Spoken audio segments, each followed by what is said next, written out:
পৃথিবীর সব ভয়ঙ্কর কারাগারের তালিকায় যুক্ত হতে যাচ্ছে আরও একটি হাই সিকিউরিটি কারাগার। তবে এটি কোনো লোকালয়ে নয়, নির্মাণ করা হবে আমাজনের গহীন জঙ্গলে। এর বাসিন্দাও হবেন ভয়ঙ্কর সব অপরাধীরা।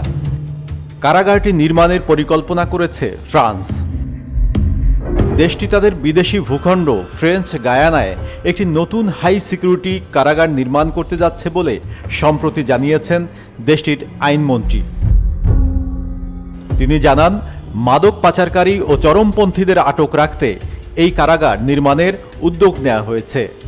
কারাগারটির নির্মাণ ব্যয় ধরা হয়েছে 400 মিলিয়ন ইউরো। 2028 সালের মধ্যেই চালু হতে পারে এই বিশেষায়িত কারাগারটি।